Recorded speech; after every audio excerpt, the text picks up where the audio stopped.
Shri Fakhruddin, Trump ഒരു വല്ലാത്ത പൊല്ലാപ്പുണ്ടാക്കുമെന്നാണ് ഇപ്പോൾ ലോകം മുഴുവൻ സംശയിക്കുന്നത്.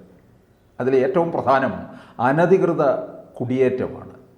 ഇന്ത്യക്കാർക്ക് ആശങ്കിക്കാൻ വലിയ വകയില്ല എന്നും പറയുന്നുണ്ട്. കാരണം ഇന്ത്യയുമായിട്ടൊരു വലിയ ബന്ധം നിലനിർത്തുന്നത് കൊണ്ട് അതിന് വേണ്ടതായ രീതിയിൽ ജയശങ്കർ മൂവ് ചെയ്യുകയും ചെയ്യുന്നുണ്ടല്ലോ അല്ലേ?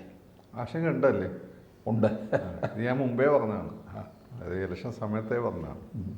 അന്ന് പല ആളുകൾ അങ്ങനെയാണ് ഇങ്ങനെയാണ് മറ്റേ മോശം എന്നൊക്കെ വന്ന് ഇവർക്ക് അറിയില്ലല്ലോ ഇതിൻ്റെ എന്താണ് ഇൻഡെപ്ത് കാര്യമൊന്നും. അപ്പോൾ മോഡീൻ്റെ തോളിൽ കൈയിട്ട് ഇന്ത്യയുടെ ഫ്രണ്ടായി എന്ന് ചോദിക്കുന്ന ആളാണ്. അങ്ങനെ അന്താരാഷ്ട്ര രംഗത്ത് പൂർണ്ണമായ സുഹൃത്തുക്കളൊന്നുമില്ല. കുറച്ച് ബെറ്റർ റിലേഷൻഷിപ്പ് എന്ന് വെച്ചാൽ പൂർണ്ണമായും നമ്മുടെ താല്പര്യങ്ങൾക്ക് അനുസരിച്ച് നിൽക്കുക എന്നുള്ളതല്ല. നമ്മൾ ഈ ഡെമോക്രാറ്റുകളെയും അതുപോലെ റിപ്പബ്ലിക്കൻസിനെയും വെച്ച് നോക്കി ഇന്ത്യയോട് കൂടുതൽ അടുപ്പം എല്ലാ കാലത്തും കാണിച്ചത് റിപ്പബ്ലിക്കൻസാണ്.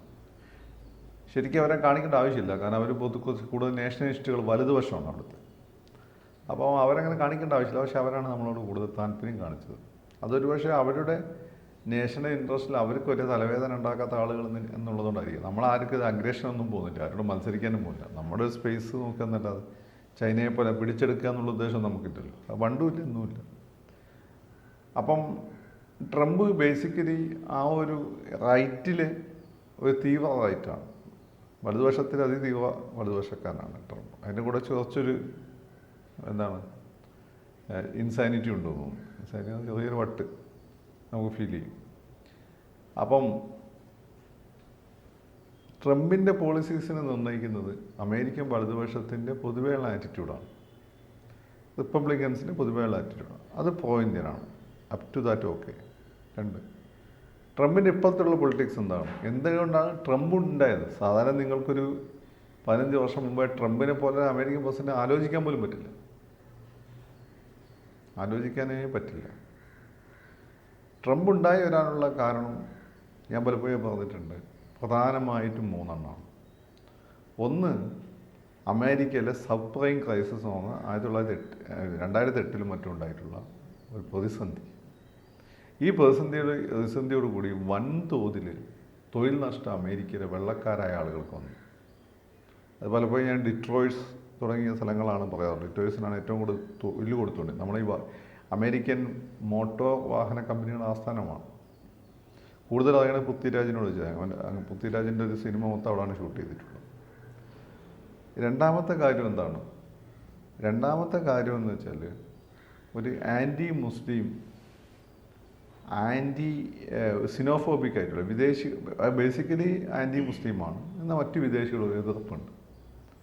ഈ എതിർപ്പിന് എന്താണ് കാരണം? ഒന്ന്, അത് മതപരമാണ്. മുസ്ലിംസിനോട് പൊതുവേ ലോകത്തുള്ള ഒരു അവേർഷൻ ഇപ്പോൾ, എസ്പെഷ്യലി വെസ്റ്റേൺ വേൾഡിലുള്ള അവേർഷൻ, ഇസ്ലാമോഫോബിയ എന്ന് പറയുന്ന സാധനം. ഇസ്ലാമോഫോബിയ എന്ന് ഞാൻ പറയുമ്പോൾ ഇവിടെ ചില ആളുകൾ പറയുന്ന പോലെ തെറ്റിദ്ധരിക്കേണ്ട. ഇൻ്റർനാഷണൽ ഇസ്ലാമോഫോബിയ ഉണ്ട്, അത് ഉണ്ടാക്കുന്നതിന് മുസ്ലിങ്ങൾക്ക് ഒരു പങ്കുണ്ട്.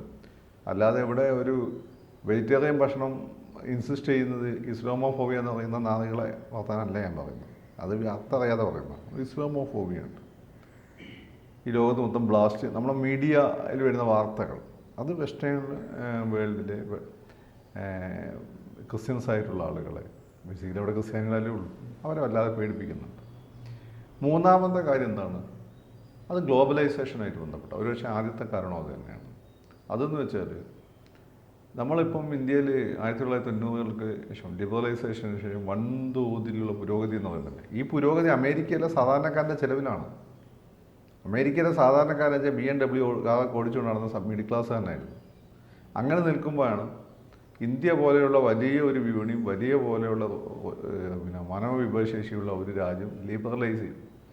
അതോടുകൂടി ഇവിടെ വളരെ ചീപ്പ് ലേബറിന്, അമേരിക്കൻ ലേബർ വളരെ കോസ്റ്റ്ലിയാണ്, ചീപ്പ് ലേബറിന് ഇവിടെ വൻതോതിൽ എന്ത് ചെയ്യാൻ പറ്റി? വൻതോതിൽ അവർക്ക് ഉൽപ്പാദനം നടത്താൻ പറ്റി. അങ്ങനെ ഇവിടെയുള്ള നമ്മുടെ നാട്ടിലെ ചെറുപ്പക്കാരൊക്കെ ഇതിൻ്റെ സബ് കോൺട്രാക്റ്റ് പിടിച്ചു. പല അവരുടെ ഉൽപ്പന്നങ്ങൾ, ബോൾ ഉണ്ടാക്കുക, വസ്ത്രം ഉണ്ടാക്കുക, ഇതിൻ്റെ സബ് കോൺട്രാക്റ്റ് പിടിച്ചിട്ട് ഇവന്മാർ വലിയ പൈസക്കാരായി. അതായത് അന്ന് ബൈക്കിലൊക്കെ പോയ ആളുകൾ ഇപ്പം ഈ പറയുന്ന BMW മസരറ്റിയിലൊക്കെ പോകാൻ കാരണം ഈ സബ് കോൺട്രാക്റ്റുകളാണ്. ഇതാണ് ഇപ്പോൾ സബ് കോൺട്രാക്റ്റ് വന്നപ്പോൾ അവർ പൈസക്കാരായി, ഇവിടെ തൊഴിലവസരങ്ങൾ സൃഷ്ടിക്കപ്പെട്ടു. അങ്ങനെ പൊതുവെ ബൂം നമ്മുടെ നാട്ടിലുണ്ടായി. ഇതിൻ്റെ വില കൊടുത്തത് അവരാണ്. അവിടെ തൊഴിലവസരങ്ങൾ വന്നപ്പോൾ പിന്നെ ഉള്ള തൊഴിലവസരങ്ങളും കൂടി ഈ സബ് പ്രൈം ക്രൈസിസ് ഇല്ലാതാക്കി. അപ്പോൾ അവരുടെ സാമ്പത്തികമായ നിലനിൽപ്പിന് വലിയ ബുദ്ധിമുട്ടില്ല. അമേരിക്കയിലെ ഹോംലെസ് ആയിട്ടുള്ള ആളുകളുടെ എണ്ണം വളരെ കൂടിക്കൊണ്ടിരിക്കുക. അതേസമയം അടച്ചിട്ട വീടുകളും കൂടുതലാണ്. ലോൺ അടയ്ക്കാൻ പറ്റാത്തതുകൊണ്ട് ബാങ്ക് പിടിച്ചെടുത്ത്, പക്ഷേ ബാങ്കിൽ ലേലം ചെയ്യാൻ പറ്റാത്ത വീടുകൾ, അത് മേടിക്കാനില്ല. ഇത് രണ്ട് പ്രശ്നം അമേരിക്ക നേരിടുന്നുണ്ട്. അപ്പോൾ ഈ പ്രശ്നങ്ങൾ നേരിട്ട അമേരിക്കയിലെ തീവ്ര വെള്ള വൈറ്റാണ് എന്ത് ചെയ്തിട്ടുള്ളത്. മാത്രമല്ല ഈ കാലഘട്ടത്തിൽ എമിഗ്രേഷനും വൻതോതിൽ അമേരിക്കയിലേക്ക് എമിഗ്രേഷനും വരുന്നു കഴിഞ്ഞ 30 വർഷമായിട്ട്. അപ്പോൾ അവിടെ ഉള്ള തൊഴിലവസരങ്ങൾ പോലും ഇവിടുന്ന് നമ്മൾ കലാഭവൻ സോബീനെ പറ്റി പറയും. കലാഭവൻ സോബീൻ്റെ വലിയ കേസൊന്നും വലിയ അപകടം പിടിച്ച കേസൊന്നുമല്ല. ഇത് വെച്ചാൽ ഈ മനുഷ്യക്കടത്ത് സാധനം, മനുഷ്യനെ കണ്ടെയ്നറിൽ കയറ്റി വിടുന്ന പരിപാടിയൊന്നുമല്ല. ഈ സ്വാഭാവിക വല്ല പ്രോഗ്രാമിനൊക്കെ പോകുമ്പോൾ ആളുകൾ അവിടെ മുങ്ങുമല്ലോ, മുങ്ങിയിട്ട് എങ്ങനെയെങ്കിലും അമേരിക്കയിലൊരു പൗരത്വമൊക്കെ സംഘടിപ്പിച്ച് അവിടെ ഒരുപാട് ആളുകളുണ്ട്. അങ്ങനെ ദിലീപ് അങ്ങനെ മുങ്ങാൻ തീരുമാനിച്ചതായിരുന്നു നമ്മുടെ പരിപാടിക്ക് പോയപ്പോൾ, നാദൃഷയും കൂടി. പക്ഷേ അന്ന് എന്തോ തിരിച്ചു വന്നുകൊണ്ടാണ് ദിലീപിന് പിന്നെ അമാനത്തെ കൊട്ടാരം സിനിമ കിട്ടി. ദിലീപ് ഇന്നത്തെ രീതിയിൽ വലിയ ആളായിരുന്നു. ഇതൊരു പ്രതിഭാസമാണ്. അപ്പോൾ ഈ ഉള്ള തൊഴിലവസരങ്ങളും കൂടി നമ്മൾ ആളുകളൊക്കെ പോയി തട്ടിയെടുക്കുന്നു. അപ്പോൾ അതിനെതിരെയുള്ള മേക്ക് അമേരിക്ക ഗ്രേറ്റ് അഗെയിൻ എന്നുള്ളത് ലോകശക്തിയായി അമേരിക്ക മാറ്റില്ല. അമേരിക്കൻ്റെ ജീവിതം രക്ഷപ്പെടുത്തുന്നുണ്ട്. America always great. അമേരിക്ക ലോകത്ത് മൊത്തം പോയി ഗ്രേറ്റ് ആയതാണ് അമേരിക്കയുടെ സാമ്പത്തിക പ്രതിസന്ധിക്ക് വേറൊരു കാരണം. ഈ ഗൾഫിലൊക്കെ പോയി യുദ്ധം ഉണ്ടാക്കി അമേരിക്കയിലെ കമ്പനികൾക്ക് അവിടെ പുനർനിർമ്മാണം അത് ഇതൊന്ന് പൈസ കിട്ടി, ആദ്യത്തെ കമ്പനികൾക്കും കാശ് കിട്ടി. പക്ഷേ അതിൻ്റെ വില കൊടുക്കേണ്ടി വന്ന എക്സ്ചെക്കറാണ്, സാധാരണക്കാരനാണ്. അതായത് ഗവൺമെൻറ്റല്ലേ യുദ്ധം ചെയ്യുന്നത്, അപ്പം ചിലവ് പോകുന്നത് ഗവൺമെൻറ്റിൻ്റെ കയ്യിൽ നിന്ന്. ഈ റീകൺസ്ട്രക്ഷൻ നടത്തുന്ന പ്രൈവറ്റ് കമ്പനികൾ, അതിൻ്റെ ഗുണം കിട്ടുന്നവർക്ക് പ്രൈവറ്റ് കമ്പനികൾ. ഇതാണ് അമേരിക്കയിലെ പ്രശ്നം. അപ്പോൾ അതുകൊണ്ട് വിദേശികൾക്കെതിരെ വെറുപ്പുണ്ട് അവിടെ. അതൊക്കെ ഹാർവസ്റ്റ് ചെയ്തുകൊണ്ടാണ് ട്രംപ് അധികാരം. അല്ല അതിൻ്റെ ആ പ്രതിഷേധത്തിൻ്റെ സിമ്പലാണ് ട്രംപ്. അങ്ങനത്തെ ട്രംപ് ഈ പറയുന്ന കുടിയേറ്റക്കാർക്കെതിരെ പോളിസി എടുക്കുന്ന ഉറപ്പല്ലേ, ആദ്യമേ പറഞ്ഞിട്ടുണ്ടല്ലോ. അത് ഉറപ്പാണ്. 2 സബ് കോൺട്രാക്റ്റുകൾക്കെതിരെയും വരും. അമേരിക്കയിൽ നിന്ന് ഇങ്ങോട്ട് വരുന്ന സബ് കോൺട്രാക്റ്റുകൾക്കെതിരെ നിയമം വരും. ഇന്ത്യയെ നമ്മൾ പ്രധാനമായും പിന്നെ വേറെന്ന് വെച്ചാൽ മെക്സിക്കോ വഴിയിൽ അനധികൃത കുടിയേറ്റുണ്ട്. അത് വൻതോതിൽ തടയുക. ഓൾറെഡി അതിപ്പം വേലിയൊക്കെ കെട്ടിയിട്ടുണ്ട്. അത് നമ്മളെ അമൽനീരത്തിൻ്റെ ഒരു സിനിമ ഉണ്ട്, അതിൽ മനസ്സിലാവും, CIA. അപ്പം ഈ പ്രശ്നങ്ങൾ നോക്കുമ്പോൾ നമുക്ക് ഇന്ത്യക്ക് അനുകൂലം എന്ന് പറയുന്നത്, ഇപ്പോൾ ഇന്ത്യ പാകിസ്ഥാനെ പ്രശ്നമുണ്ടായി, ഇന്ത്യ ചൈനയായിട്ട് പ്രശ്നമുണ്ടായി. ഇങ്ങനെ പ്രശ്നം വരുമ്പോൾ അന്താരാഷ്ട്ര തലത്തിൽ ഇന്ത്യക്ക് അല്ല ഇന്ത്യയുടെ UN സെക്യൂരിറ്റി കൗൺസിൽ പ്രൊവേഷൻ ഇത്തരം വിഷയങ്ങളിൽ ട്രംപിന് ഇൻ്റർനാഷണൽ വിഷയങ്ങൾ താല്പര്യമില്ല.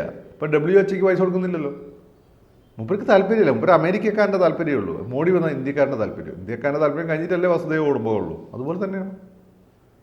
അപ്പം നമ്മൾ ലോകത്ത് വേറെ പോയി ചൈനക്കാരെ പോലെ അലമ്പുണ്ടാക്കാത്തതുകൊണ്ട് നമ്മളോട് സ്നേഹവും കാര്യങ്ങളുണ്ട്. മോഡി ഒരു പേഴ്സണൽ ബന്ധമുണ്ട്. ഇവർ രണ്ടുപേരും അതാണ്, ഇയാൾക്കൊച്ച് വട്ടുണ്ട്, മോഡിക്ക് വട്ടില്ല എന്നേ ഉള്ളൂ. രണ്ടുപേരും പേഴ്സണലി ഏതാണ്ട് ഒരേപോലുള്ള ആളുകളാണ്, വളരെ കരിസ്മാറ്റിക് ആണ് രണ്ടുപേരും. ആ നാട്ടുകാർക്ക് വളരെ പ്രിയപ്പെട്ട ആളുകളാണ്. എന്നുവെച്ചാൽ സാധാരണക്കാരുടെ ഇടയിൽ വളരെ പ്രിയപ്പെട്ട ആളുകൾ. ഏറ്റവും പ്രശ്നങ്ങളും അയാൾക്ക് വട്ടുണ്ട്, മോഡി വളരെ സ്റ്റേബിളാണ്, അവർ ഭയങ്കര നോർമലായ മനുഷ്യനാണ്. അപ്പം ഇൻ്റർനാഷണൽ രംഗത്ത് ഇത്തരം വിഷയങ്ങളൊക്കെ നമുക്ക് ഗുണം ചെയ്യും. ബാക്കി നിങ്ങൾ അധികമൊന്നും പ്രതീക്ഷിക്കേണ്ട.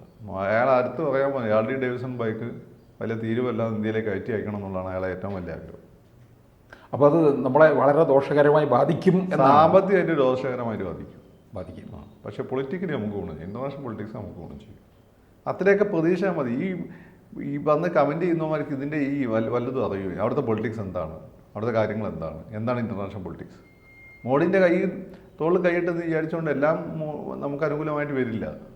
ഏത് മേഖലകൾ, അമേരിക്ക ഏറ്റവും കൂടുതൽ നമുക്കെതിരെ നിന്ന് മുമ്പ് ഇൻ്റർനാഷണൽ പൊളിറ്റിക്സിലായിരുന്നു. ഇപ്പോൾ ഇൻ്റർനാഷണൽ പൊളിറ്റിക്സ് വളരെ അനുകൂലമായിട്ട് നിലപാടാണ് ഇന്ത്യക്ക് വരുന്നത്. അപ്പോൾ ഇന്ത്യക്കാർ അല്പം നെട്ടോട്ടം ഓടേണ്ടി വരും. കുറച്ച് ബുദ്ധിമുട്ടും അതിൻ്റെ കാരണം അതാണ്. പിന്നെ ഈ ഡെമോക്രാറ്റുകൾ ഇത്തരം കാര്യങ്ങൾ കുറച്ചുകൂടി ലിബറലാണ്, ഇവരത്തെ കുറച്ചുകൂടി കൺസർവേറ്റീവാണ്. ഓക്കെ. കൂടുതൽ വാർത്തകളും വിശേഷങ്ങളും നിങ്ങളിലേക്ക് എത്താൻ ABC മലയാളം സബ്സ്ക്രൈബ് ചെയ്യുക, ബെൽ ബട്ടണും അമർത്തുക.